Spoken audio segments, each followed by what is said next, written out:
안녕하세요. 백준입니다. 이번 장은 챕터 2 변수와 수식입니다.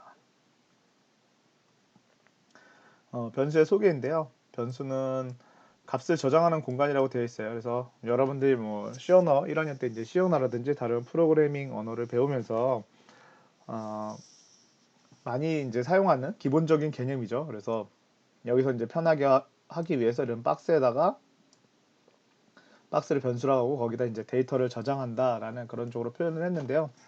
여러분들 이제 좀 더 많이 공부하다 보면요. 하드디스크에는 이런 변수를 저장할 수가 없어요.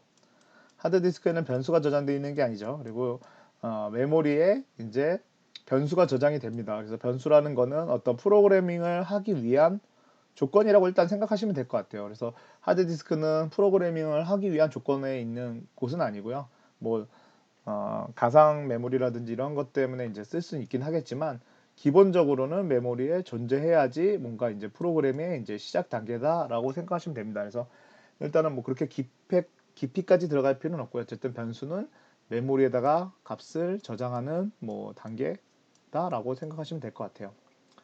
그래서 오늘 이제부터 이제 기초적인 것부터 배우면서 나갈 거고요. 좀 많이 잘 아시는 분들은 그냥 이런 부분들 좀 빨리 이렇게 넘어가셔도 상관없을 것 같고요. 어쨌든 초반에 이제 우리 이제 변수가 어떻게 변하는 건지, 그래서 변수는 메모리에 생성하고, 네, 이런 부분들을 쭉 따라가면서 수식까지 나가도록 하겠습니다. 변수의 생성인데요. 여기 지금 제가 파이썬을 켜놨는데, 파이참을 켜놨는데요. 이렇게 이제 하는 것들이 파이참 이제 코드인데요. 뭐 이런 것들은 이제 이따가 뉴에서 제가 뭐 일단 파일을 하나 만들었고, 파일로 이런 스크립트로 만들 생각은 아니고요. 이쪽에 보면은 파이참 안에도 밑에 이렇게 많은 탭들이 존재합니다. 그래서 콘솔 여기 이제 파이썬 콘솔이라는 거 누르면 이렇게 요 세 개 이렇게 화살표, 꺽쇠 화살표가 세 개가 보이는 곳이 있는데요.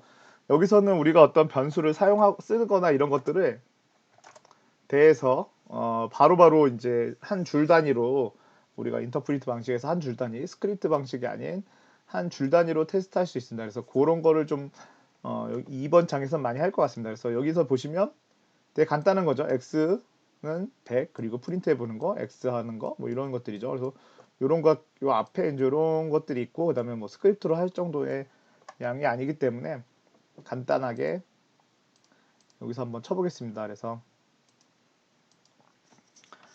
x는 100이라고 입력하면 이쪽에 이제 파이썬 같은 경우는 이제 옆에 메모리를 표현하는 곳에 이제 이렇게 표현이 되는데요. 이런 거를 여기서 이제 프린트를 통해서 해주게 되면 이렇게 100이라는 값이 출력되고요.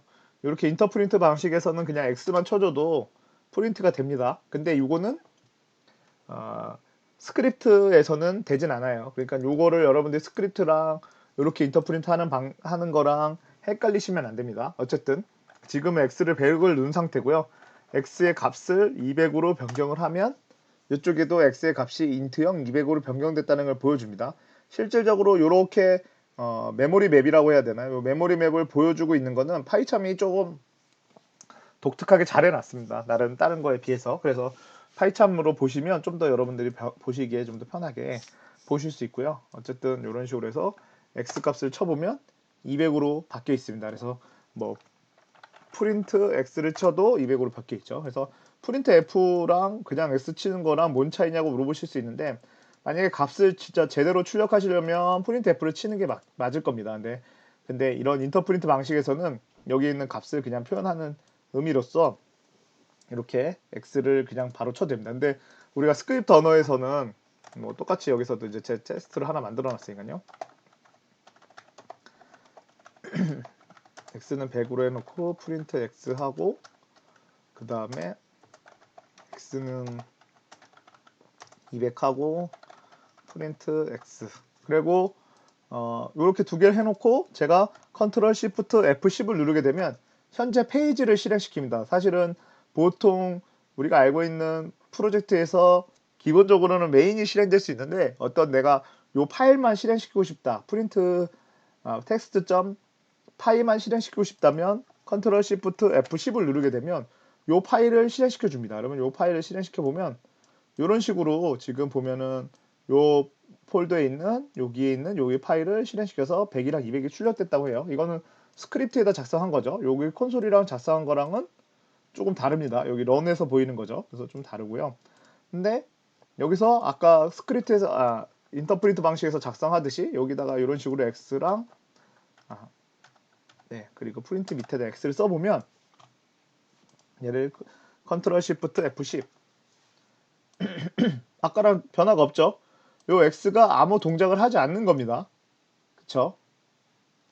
실제로 X는 아무 동작을 하지 않기 때문에 인터프린트 방식에서는 이런 식으로 X를 치게 되면 결과가 나오지만 이쪽에서는 결과가 나오지 않는다는 거예요. 그래서 요 지금 런 기준으로 여기는 얘를 지금 뜻하고요.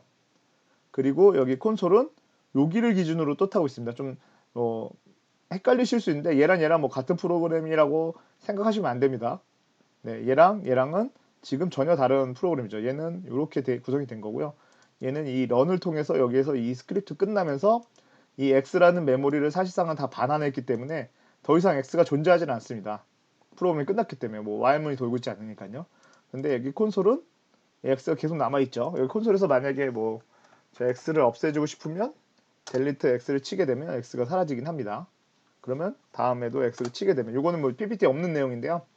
이쪽에 있는 메모리에 있는 것들을 만약에 삭제하고 싶을 때는 델리트를 사용하시면 된다는 거. 이거는 제가 좀 여기 이 PPT랑 없는 내용이기도 하지만 좀 별도로 우리가 이런 PPT에서 여러분들이 구분해야 될 것들을 좀 한번 말씀드린 겁니다. 그래서 이런 식으로 사용한다라는 거 변수를. 그래서 이제 다른 언어들이랑 이제 비교하는 게 있는데요. 변수 같은 경우는 죄송합니다. 좀 목이 잠기는데요. 변수 같은 경우는 기본적으로 이제 어떤 메모리 우리가 C 언어 기준으로 이제 좀 제가 많이 파이썬을 C 언어로 많이 비교를 할 겁니다. 다른 언어보다는 C 언어가 여러분들한테 좀 더 뭐 많이 더 배웠을 것 같고요. 그래서 C 언어랑 비교하는 게 맞을 것 같아서 좀 C 언어랑 많이 비교할 건데 C 언어 같은 경우는 A는 10이라고 하고 이제 세미콜론을 달죠. 이렇게 세미콜론을 다는데 이렇게 달면 여기가 실제로 메모리 번지가 100번지라고 하면 메모리 안에 10이라는 값이 실제로 들어가 있어요. 그리고 A의 주소를 치면 A는 100번지를 의미하고 그리고 A에 있는 값은 10을 의미해요. 요게 이제 일반적으로 변수 정도는 거의 이렇게 쓰는 데가 많이 있습니다. 특히 C언어는 100% 이렇게 사용하고요. 근데 파이썬 같은 경우는 뭐 내용 읽어보면 무슨 말인지 잘 모르겠지만 모든 애를 객체라고 했어요. 객체라고 하면 우리가 알고 있는 여러분들 생각하기에 따라서는 클래스라는 개념이 나와야지 이제 객체라는 용어를 이제 아마 가장 명확하게 이제 설명해주는 단계가 될 거예요. 그래서 클래스라는 개념이 나와야 되긴 하는데 아직 뭐 클래스를 잘 아시는 분들도 있고 그 다음에 모르시는 분들도 있으니까 클래스라는 개념을 일단 넘기고 얘는 똑같아요. 이것도 지금 X라고 되어 있네요. X로 해볼게요. X는 10이라고 두면 실제로는 100번지에는 얘 주소는 맞아요. X랑 100번지는 동일한데 100번지 안에 10이라는 값, C처럼 10이라는 값을 넣는 게 아니라 여기 뭐 200번지에 있는 사실 번지는 완전히 다르겠지만 10이라는 값을 넣어놓고 얘는 이렇게 주소를 쓰는 거예요. 이런 형태로 되어 있어요. 그래서 얘가 여기를 이렇게 지정하고 있는 거죠. 이거는 마치 C 언어에서 포인터 같은 개념이에요. 근데 뭐 파이썬이나 이런 데서는 포인터라는 개념을 뭐 굳이 두고 있지 않기 때문에 모든 애들을 다 객체화해서 사용하겠다라는 거예요. 그거에 대한 장점이 나름대로 있기 때문에 뭐 여기서 지금 그런 내용들까지 제가 다 설명드리기에는 너무 장황해지기 때문에 어쨌든 모든 애들을 다 객체로 사용해요. 그래서 뭐 이건 뭐 나중에 이제 자바를 배우게 되면은 모든 애들을 다 객체를 사용함으로써의 장점이라든지 이런 것들이 좀 나중에 더 말씀해 주시는 교수님도 있겠지만 모든 애들을 동일하게 쓰니까 C에서 사용하던 포인터가 어려운 점, 뭐 힘 영역이라든지 뭐 포인터라든지 이런 부분들을 안 사용하기 때문에 상대적으로 간결해질 수 있습니다. 얘는 사용자가 어떤 힘이라든지 이런 데서 많이 여러분들이 힘들어 하시거든요. 포인터라든지 그런 부분에서 많이 힘들어 하는데 파이썬은 모든 애들을 최소 단위 변수부터 다 객체화 해버렸기 때문에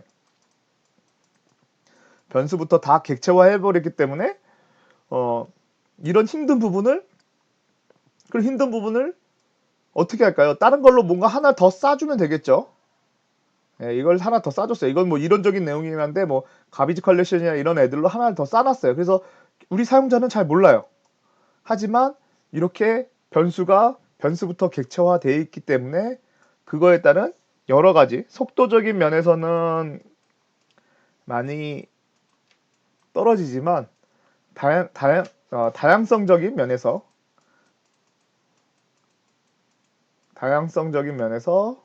더 향상된다. 예. 그리고 이제 개발도 편리하고 모든 면에서 이런 면에서 편리하기 때문에요. 사실은 컴퓨터 성능만 CPU 성능만 올라간다면 굳이 분리할 점이 하나도 없는 거죠. 속도 떨어진 거는 하드웨어가 보완해주고 속도야 하드웨어가 보완해주면 되고 서로 이제 보완 관계다 보니까 하드웨어 보완해주고 뭐 다양성이라든지 개발성이라든지 이런 게 사용자 편의성이 올라감으로써 장점이 더 많아지고 있죠. CPU 성능만 계속 올라간다면 이런 것들은 많이 다 이제 극복할 수 있는 단계까지 지금은 와 있습니다. 그래서 파이썬이 뭐 그 전에도 제가 한번 말씀드렸지만 파이썬 자체가 성능적인 면에서 많이 이제 딸리긴 하지만 지금은 이제 CPU 성능이 올라가면서 그런 것들을 많이 보완하고 있다라고 제가 예전에 저번 시간에 한번 말씀드렸던 것 같아요. 그래서 그런 장점이 많기 때문에요. 이런 장점을 잘 살려서 아마 파이썬에서는 이런 식으로 어떤 방금 제가 그렸던 방식으로 변수를 하고 있다라는 걸 이제 말씀드린 거고요. 변수의 소개인데요. 뭐 여기서도 이제 변수의 이제 활용인데요. 값을 바꿔보거나 이런 것들은 이제 한번 여러분들이 이건 직접 쳐보세요. 그렇게 어려운 건 아니고 값을 이제 계산한다든지 이런 용도로 사용할 때 이렇게 이제 어떤 계산한다든지 이런 식으로 이제 사용을 하죠. 그래서 값을 저장한다든지 값을 변경한다든지 이런 경우들 쓰고요. 그 다음에 이런 경우에도 쓰는데 이제 우리가 값을 증가 연산 같은 걸 되게 많이 해요. 네, 그렇죠. 그래서 이제 이런 것들도 이런 식으로 해서 이제 값을 증가하는 식으로 네, 많이 사용합니다. 이거는 실질적으로는 앞으로 뭐 여러분들 이 코드 1씩 증가한다든가 뭐 카운터라든지 이런 것들로 해서 스코어라든지 뭐 이런 것들을 통해서 값을 증가하는 것들은 실질적으로 많이 사용하고 있다라는 거고요. 여기 뭐 실습 문제가 있는데요. 요거는 여러분들이 한번 풀어보세요. 파이썬에서 한번 풀어보시면 그렇게 어렵진 않을 거예요. 반지름이 20인 원의 면적을 구하는 공식이고 여기 공식이 이렇게 적혀 있어요. 그러면 어떤 값을 어떻게 넣어서 화면에 출력해야 될지를 한번 여러분들이 10분간 한번 쉬고요. 휴식 한번 갖고 그다음에 요거는 한번 여러분들이 직접 풀어보시면 좋을 것 같습니다. 네.